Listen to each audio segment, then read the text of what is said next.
and see. What you can say is he's more proven than Marcus Epps. The Eagles would prefer certainly that Marcus Epps win that job. Is he more But which is more proven? important? Sorry to interrupt you, but which do you think, in the eyes of Jonathan Gannon and the Eagles' overall coaching staff, which do you think is more important? Proven in the league or proven within the Eagles organization? Which would take precedence? Because you're right, Tart's been in the league longer. He's got more starts under his belt. He's never started a game for the Eagles. He's never played a game for the Eagles.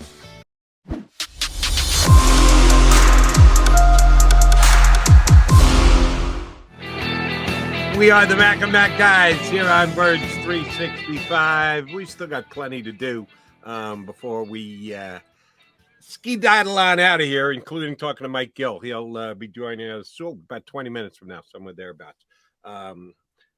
Having fun breaking down some aspects of the Eagle roster. I got to give credit to a couple of our tweeters here. Dominique Dabney, who I referenced yesterday, who is doubling down on the fact that Jaquiski Tartt is the best safety on the Eagle roster right now, going so far as to even questioning whether John and myself watch football, because we are not going. I'm going to enjoy when the season starts, Chatty. Going to enjoy that. Yeah. We've both been known to watch football from time to time, Dominique, but thanks for you know you're never getting the apology when it doesn't work out as they presume. Right. But, and Dominique's second tweet, second response. Imagine saying that Tart might not make the roster. Tell me you don't really watch football. No, we do watch football, and neither John nor I said he's not going to make the roster. We just said it's a possibility. You said it. I absolutely agreed with you. People hear what they want to hear, Chetty. There's a chance. I said he's probably, it's more likely he's going to start week 1 in Detroit. But there is a chance, because of his contract, if he shows up in the summer and he doesn't perform well, and it's clear to the Eagles that Anthony Harris is better option, Marcus Epps is a better option, Kayvon Wallace turns the corner, there is a chance, because it won't hurt them at all, that they just move on, just like they did with Will Parks and Jonathan Cyprian and Andrew Sendejo and Andrew Adams and everybody else, that much of the fan base has said, oh, that's going to be a big part of our team. That's all I'm saying. None of those that you just ran down made it through the entire season. So Tart may make opening day and then at some point during the year be released. Or he might start all 17 games. John and I both also said that. He might grab a starting job and start all 17 games. The fact that he's their best safety, he's the best safety on the team. Oh, I'd argue that with you. That I'm not going to say. Could he start all seven? Could he beat out either Epps? I'm not sure if that's going to happen, but they do show some loyalty with this organization. So I don't think it's going to happen. We're going to have to wait and see. What you can say is he's more proven than Marcus Epps. The Eagles would prefer certainly that Marcus Epps win that job. Is he more proven? Which is more important, John? Sorry to interrupt you, but which do you think, in the eyes of Jonathan Gannon and the Eagles' overall coaching staff, which do you think is more important? Proven in the league or proven within the Eagles organization? Which would take precedence? Because you're right, Tart's been in the league longer. He's got more starts under his belt. He's never started a game for the Eagles. He's never played a game for the Eagles. Mr. Epps has a couple years now, as a matter of fact. Here's what I don't get with fans, and I say this all the time. NFL more than even other sports, but sports as a whole. It doesn't exist in a stasis. Because you were a good player at one point doesn't mean you're a good player in perpetuity. Everybody increases. Everybody gets better. Sometimes they get worse. Generally, as you age, you you tend to get worse, with the obvious exception that we always put in of Tom Brady. Hasn't happened yet. So you're saying, well, Jaquiski Tartt was on, as I mentioned, and that's the part being left out. Very good defense, very, very significant contributor on a very good defense. So let's talk about the guy in the house that's proven, at least from an NFL standpoint, and that's Anthony Harris. Well, show me the year where Jaquiski Tartt led the NFL in interceptions, because Anthony Harris did that. Show me the year where Jaquiski Tartt was graded as the best, number one, numero uno safety in football by Pro Football Focus, because Anthony Harris was. But I think Eagles fans got to see Anthony Harris as a descending player. He's not that player any longer. Doesn't mean he wasn't that player. He was that player, to the point where he was franchise tagged, not given a 1-year minimum salary deal. A little bit of a difference in those two things, John. Franchise tagged Anthony Harris in the Eagles building. So if you're going to just rely on what people have done in the past, you're going to be a really crappy general manager, because things move quickly in the National Football League. Right. And if you're an Eagle fan, you watched every snap of all 17 games last year because you're a Birds fanatic. God bless you. I'm guessing you didn't watch every snap of all San Francisco 49er games last year, although some guys talk like they did, and they've broken down film and spent 12 hours researching and giving scouting reports on what Jaquiski Tartt did well and did poorly, snap in and snap out for the 49ers. If you can make that claim, God bless you, but I don't believe you. Paul Mancini, another one of our commenters, made an interesting comment on the safety position. He said he thinks there's a good chance Kayvon Wallace does not make the roster. Now, I think there's a good chance of that as well. But I would say the Eagles hope the light comes on for Kayvon Wallace. But yeah, I mean, time is running out for Kayvon Wallace. No question about that. All right, then give me a percentage breakdown. Sachere is a key special teams player, right? They really like him on the special teams.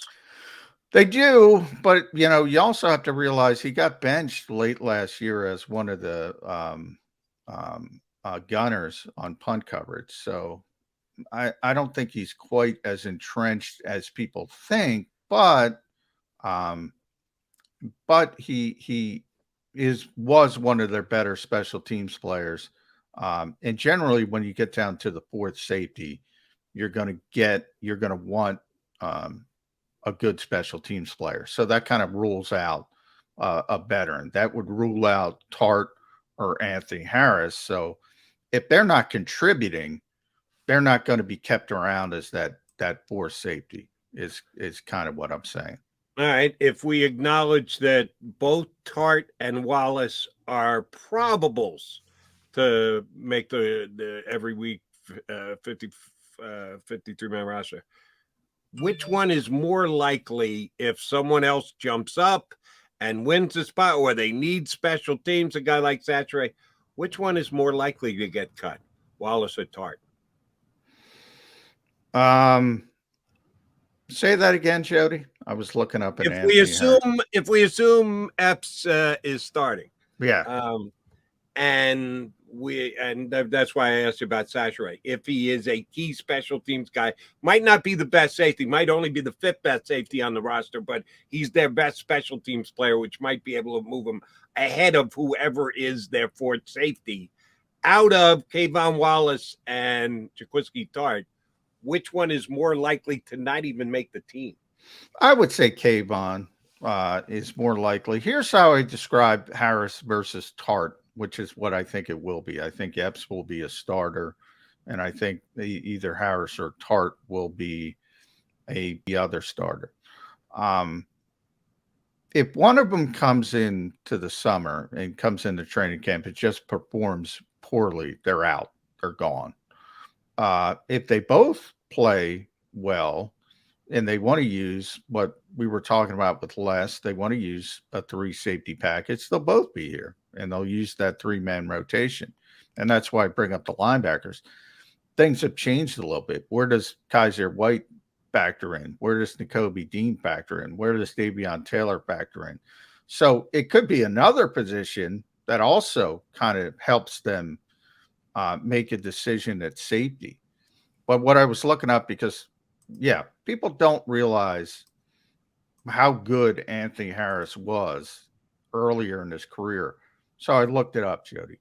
2018, number 3 of 93. Wow. In the entire NFL. 2019, number 1 of 84. Number 1 of 84. Now, Eagles fans got to look at Anthony Harris. He's no longer that player. I think we can all agree with that. By the way, if you just appease me for a second, you got the rankings in front of you? I have Anthony's. I'm going to look up Tart's in a second. 2020. So remember these, Jody, and I'll look. 2020, he was 38 of 94. So the descent started last year is 53 of 92. Which is mediocre. And basically, that's sort of what he was, mediocre, a mediocre player. And I think everybody would agree with that. Tart, the highest he ever reached was 16th of 87 in 2017. 2018, 54 of 93. 2019, 49 of 84. 2020, 43 of 94. 2021, 72 of 92. What the hell is the difference between Tart and Anthony Harris? You're sitting here. You have Anthony Harris, who's one of the best safeties in football, for a 2 to 3 year period. Again, leading the NFL in interceptions. Arguably the best center fielder at that time in the league. And we don't watch football. You got Anthony Harris in your building, and you don't know about Anthony Harris, but you think you know about Jaquiski Tartt? Come on. Just so we try and put it in a proper perspective, when he was the number 1 ranked safety from Pro Football Focus, which again, I always feel the need to do this. Don't always agree with everything Pro Football Focus does. A lot of times I do agree. I know how much, and we've had a couple of guys from Pro Football Focus on as a guest. John knows them as well from seeing them in press boxes and they put the work in. They break down film. They crunch the analytics. They don't just do this off the top of their head. They put a lot of effort into coming up with these lists and rankings and the like. Sometimes I'm 100% on board, and other times I end up scratching my head going, what the hell are they talking about? So I want to put Pro Football Focus in at least my focus. Number 1 overall safety in the NFL. I would have to ask the question, how?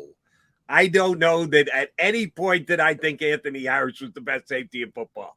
But statistically, probably because of the interceptions that you just ran out there.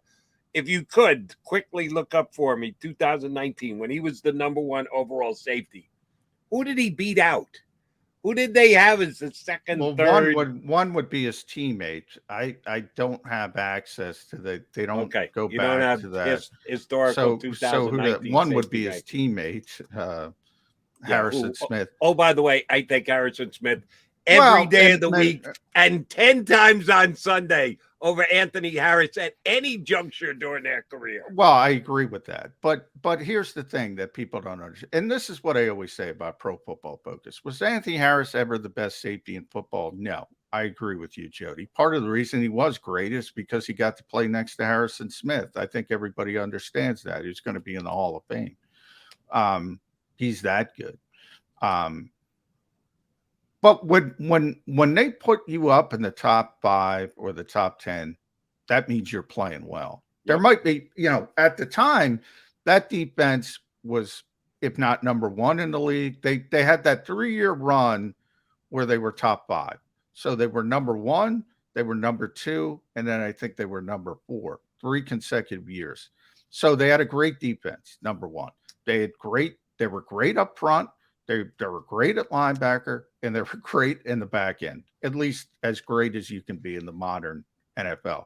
That plays into it as well when you're playing with potential Hall of Fame players and Pro Bowlers and that type of talent. That certainly helps you and helps elevate you. But that's why I threw in the contract point of it. Oh, he played well. He played well to the point of, okay, we're going to franchise tag you because we don't want to lose you. And then it had the descent, and the descent began.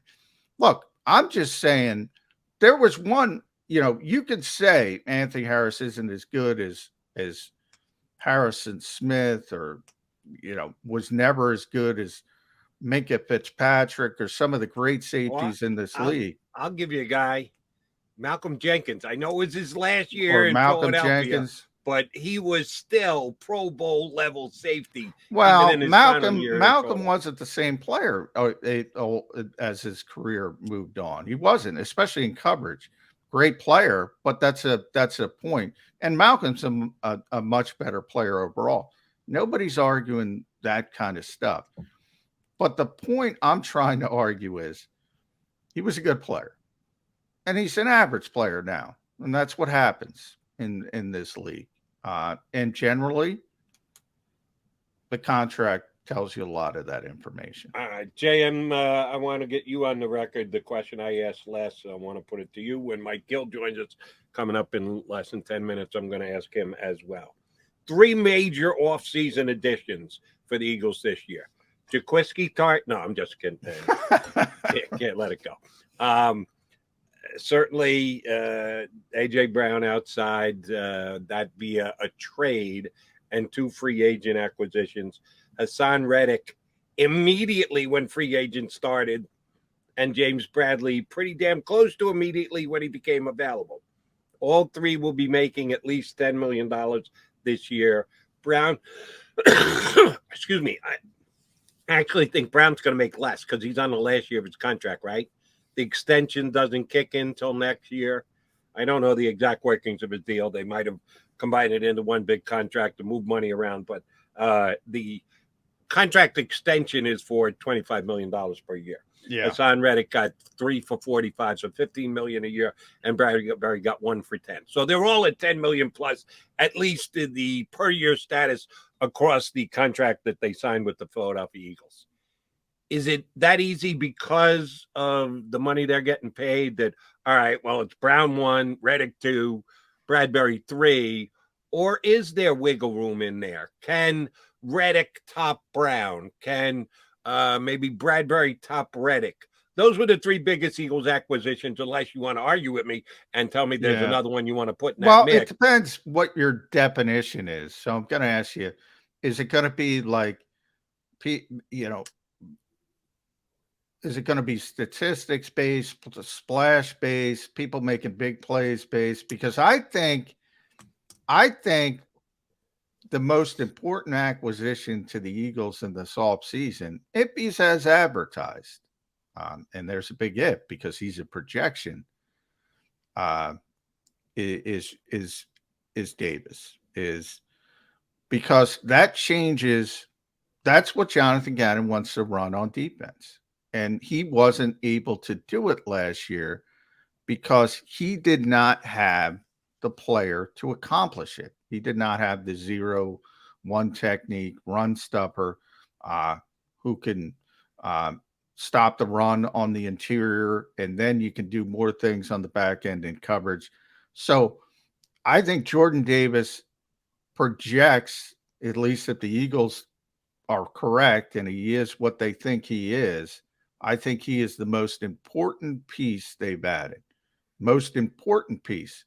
I don't think anybody's going to notice it.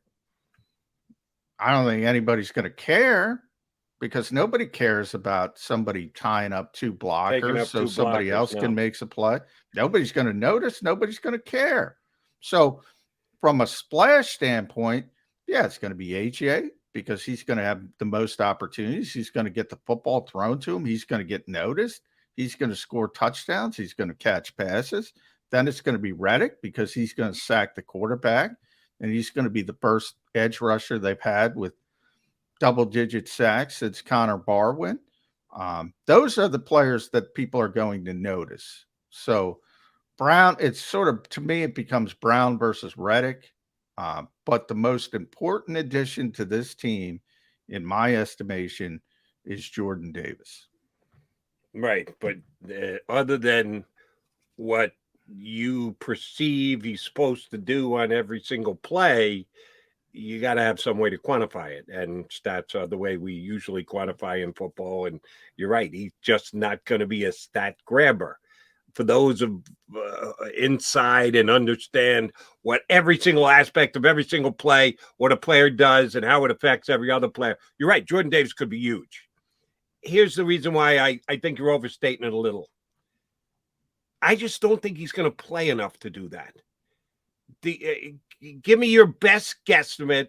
And of course, you got to factor in injury years, and none of us know anything about injuries, although we do know the Eagles will have less because they practice less in the offseason.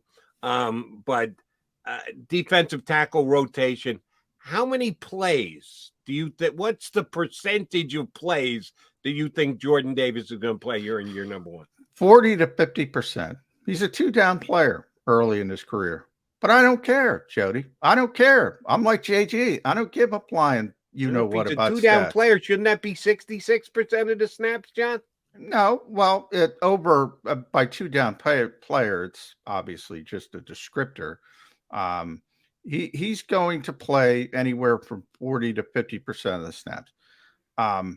If 3rd and 1 turns into 3rd and 9 because of Jordan Davis, he impacted the game, even though he's not on the field on 3rd down. That to me is more important. 3rd and 1 because he can't stop the run and it's an easy conversion for the opposing offense. All right. The analytics people, Alec Hallaby will tell you how important that is because they're doing the deep dives into the real crunching of the advanced numbers. And it's hard to explain to the average fan who thinks, Jaquiski Tartt is Harrison Smith, that, you can have an impact on a game and not even be on the field on 3rd down because of what you did on 1st and 2nd down. But it's real. And that's what Jonathan Gannon wants. And it was important to him. And you can criticize him. And I'll be, if you want to criticize Jonathan Gannon for not adjusting, sort of like Nick Sirianni did, and he wanted to run this system, and he's got Ryan Kerrigan playing 4-eye and Josh Sweat playing 4-eye technique, and they shouldn't be playing that. Feel free, but that's what he wants to run, and he'll be able to run it this year because he's got the big nose tackle to do it.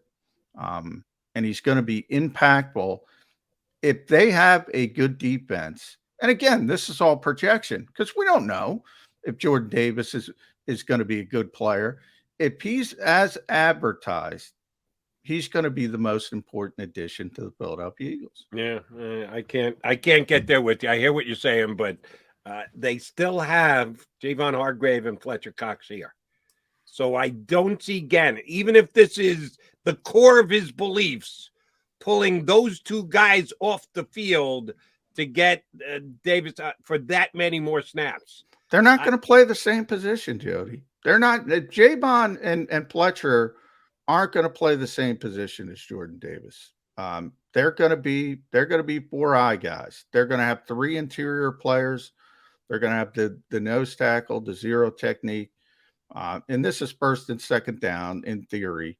You're going to have the 2 4-eyes. You're going to have the 2 overhang players. And that's what your front's going to be. And I point everyone, in September 11th, watch, you're going to see Vic Fangio and Brandon Staley. If I'm wrong, I'm wrong, but I don't think I'm going to be wrong. And if you're going to see Vic Fangio and Brandon Staley, Fletcher Cox and Javon Hargrave aren't playing the same position as Jordan Davis. Right, but are you suggesting that all three of them are going to be on the field at the same time? At times, yeah. At times. I think that's going to be very infrequently. Very infrequently. I think you can only get two of those guys on the field at the same time. All right, we'll put that question to Mike Gill, our buddy from the Sports Stash down the Jersey Shore.